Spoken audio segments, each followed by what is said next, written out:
नमस्कार भक्तों। कलश स्थापना करते समय गलती से भी ना करें ये एक काम, माता रानी हो जाएगी रुष्ट। इस बार 8 दिनों की नवरात्रि 10 साल बाद बन रहा है खास सहयोग। कलश स्थापना करते समय कौन सी गलती नहीं करना चाहिए। नमस्कार दोस्तों, राधे राधे, जय श्री कृष्ण, जय माता दी।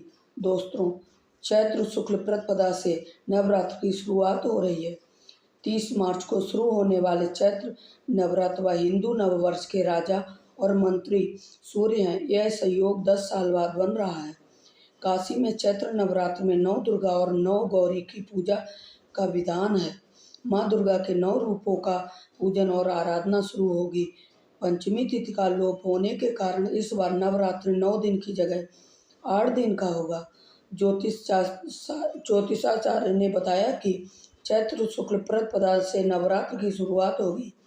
पंचांग के अनुसार चैत्र महीने की शुक्ल पक्ष की प्रतिपदा तिथि की शुरुआत 29 मार्च को शाम 4:27 से होगी और तिथि का समापन 30 मार्च से दोपहर 12:49 से होगा। नववर्ष की काल युक्त सत्सुसर के नाम से जाना जाएगा। कलश स्थापना का ये मिलेगा मुहूर्त वैशाख कृष्ण पक्ष तृतीया 15 अप्रैल से नए संवत्सर सिद्धार्थ की शुरुआत होगी। ये लेकिन संपूर्ण वर्ष काल युक्त सत्सुसर ही मान्य रहेगा। इस वर्ष के राजा सूर्य हैं और नवरात्र की शुरुआत भी रविवार से हो रही है। यह एक दिव्यतम विषयोग का निर्माण हो रहा है। माँ दुर्गा की पूजा कलश स्थापना के साथ होगी। कलश स्थापना के लिए सुबह से दोपहर तक का मुहूर्त मिलेगा। ज्योतिषाचार्य देवर्ग कृष्ण शास्त्री ने बताया कि 9 दिनों के नवरात्र में पंचमी तिथि का लोप होने के कारण 8 दिन का व्रत है और पूजन होगा। अष्टमी तिथि का व्रत 5 अप्रैल और संधि पूजन 6 अप्रैल को होगा। नवमी तिथि और नवरात्र का समापन 6 अप्रैल को होगा।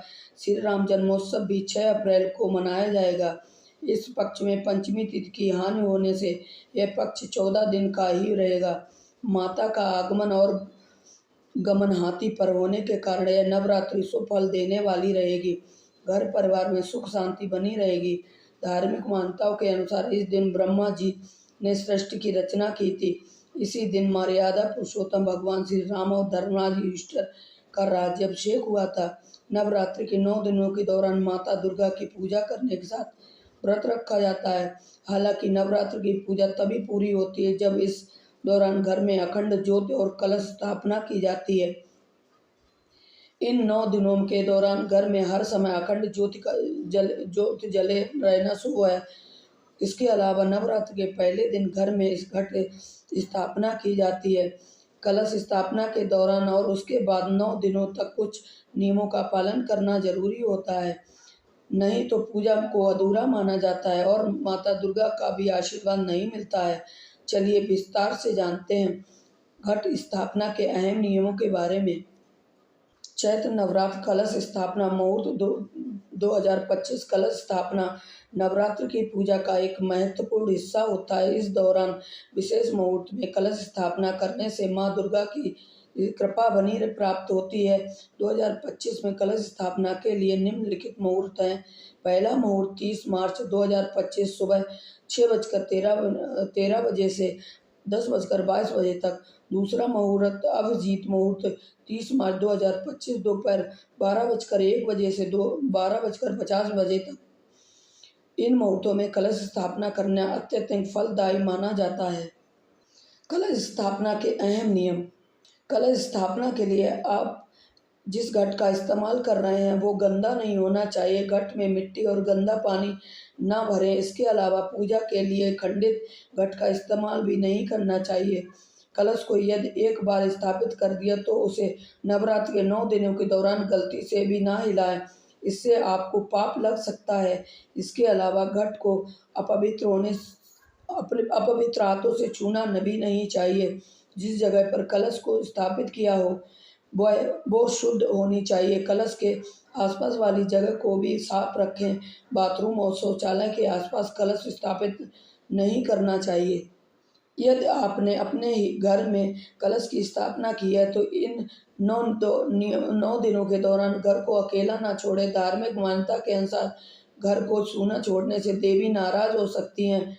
नवरात्र के दौरान माता दुर्गा की पूजा करने के साथ कलश का भी नियमित रूप से पूजा करें।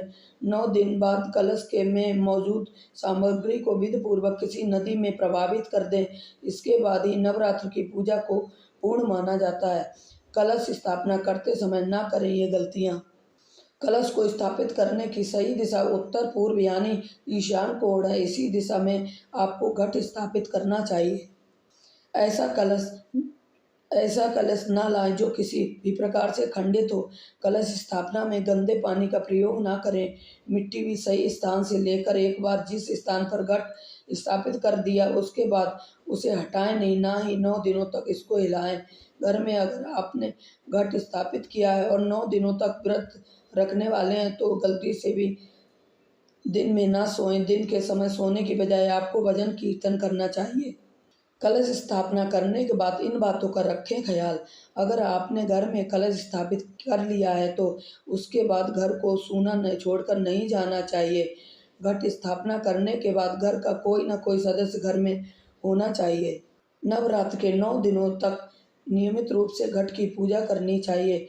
नवरात्र के 9 दिनों तक व्रत करने वाले को स्वर्ण भी नहीं पहनना चाहिए। घर में कलश स्थापित है तो तामसिक भोजन करने और शारीरिक संबंध बनाने से आपको बचना चाहिए। नवरात्र की पूजा में अगर आप इन बातों का ख्याल रखते हैं तो माता की कृपा आपको प्राप्त होगी। साथ ही आपकी मनोकामना भी को माँ भी पूरा करेगी।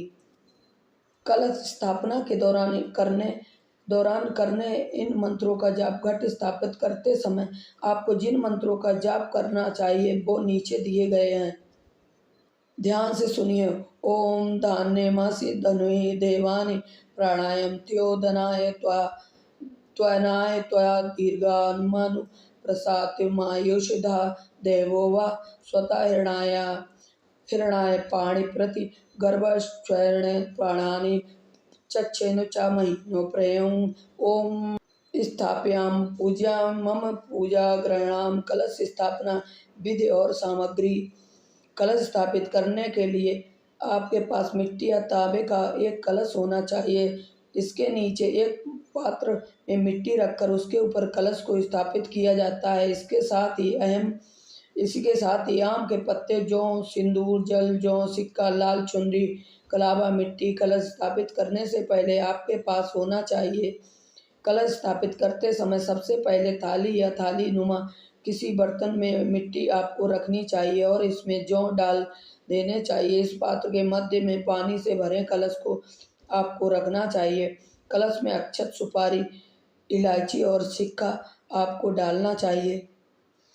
इसके बाद कलश के मुख पर आम के पत्ते रखने चाहिए और इसके बाद नारियल को चुनरी से लपेटकर कलश के मुख पर रख देना चाहिए। फिर कलश पर कलावा बांधे और स्वास्तिक का चिन्ह बनाए। इस तरह आपका कलश स्थापित हो जाता है। ऐसा माना जाता है कि कलश में सभी देवताओं का निवास होता है। ऐसे में अगर आप नवरात्रि के पहले दिन कलश स्थापित करते हैं तो इन सभी देवी देवता आपकी पूजा के साक्षी बन जाते हैं। इसलिए नवरात्रि की पूजा में कलश स्थापना का बड़ा महत्व है।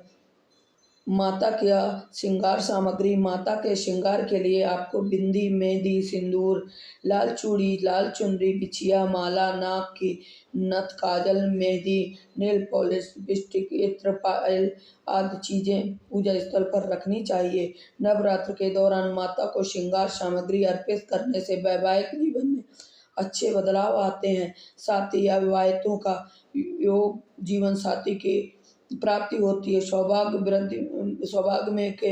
सौभाग्य वृद्धि के लिए भी माता को श्रृंगार सामग्री को आपको अर्पित करना चाहिए। नवरात्रि कलश स्थापना की तैयारी। सबसे पहले कलश जहाँ बैठा रहे हैं वहाँ पर मिट्टी में बालू, सत्य, मृत्तिका मिलाकर पीठ बना लें, यानी अच्छे से फैलाकर गोलाकार बना लें। बीच में थोड़ा सा गहरा रखें ताकि कलश सही से बैठ पाए। इससे पहले कलश को धोकर अपने उसके ऊपर स्वास्तिक चिन्ह बनाएं और सिंदूर का टीका लगाएं। फिर इस कलश को मिट्टी से बनाएं, पीठ पर रखें, कलश के गले में मौली लपेटें। वैसे आपको कलश को उत्तर अथवा उत्तर पूर्व दिशा में रखना चाहिए। नवरात्र कलश स्थापना। पृथ्वी माता की पूजा। कलश के नीचे जो अब आपने मिट्टी को फैलाया है उसे दाएं हाथ से स्पर्श करते हुए मात्र मंत्र बोलें। ओम भूरस्य भूर्भुवस्स्य दारस्य विशुद्धाय विश्वाय भुवनास्य यद्धत्री प्रातगे यक्ष पृथ्वी दिव्यांग है पृथ्वी माँ ही विंगसी। कलश के नीचे जौ और सप्तधान बिछाने का मंत्र। ओम धान्यमसि धनय देवानि प्राणायामत्युः दानाय त्वहा व्ययनाय त्वा दीर्घाय मनु प्रसिद्धय मास्य धा देवो वा सविता हृणाभ्यं प्रति गर्भाशय पाणानि चक्षु द्वा महीना प्रयोदि। इत्र मंत्र को बोलते हुए सत्व दान और जौ को कलश के नीचे मिट्टी पर फैला दें। नवरात्रि कलश की पूजा। कलश को स्पर्श करते हुए मंत्र बोले। ओम आ जिग्र कलश। इसके बाद कलश पर एक फूल भी रख दें। कलश में जल भरने का मंत्र। कलश को कभी भी खाली नहीं रखा जाता, इसलिए कलश में जल भरा जाता है और इसके लिए जल भरते हुए यह मंत्र बोलना चाहिए। वरुणस्य त्रस सदन नमासीद। इस मंत्र को बोलते हुए कलश में गर्दन तक जल भर दें। कलश में चंदन अर्पित करने का मंत्र। एक फूल हाथ में लेकर उसमें चंदन लगाए। इसके बाद ओम त्वहा गंधर्वा इस मंत्र से अब कलश में चंदन लगाएं और यह फूल भी कलश में छोड़ दें। दोस्तों, इस वीडियो में इतना ही, क्योंकि वीडियो बहुत ज़्यादा लंबा हो जाएगा और सारी जानकारी आगे की अगली वीडियो में। तो आज के लिए बस इतना ही। जय अम्बे मात की। अगर आपको हमारा वीडियो पसंद आया हो तो लाइक कीजिए, मेरे चैनल सब्सक्राइब कीजिए और ज़्यादा से ज़्यादा शेयर कीजिए। आज के लिए बस इतना ही। जय माता दी।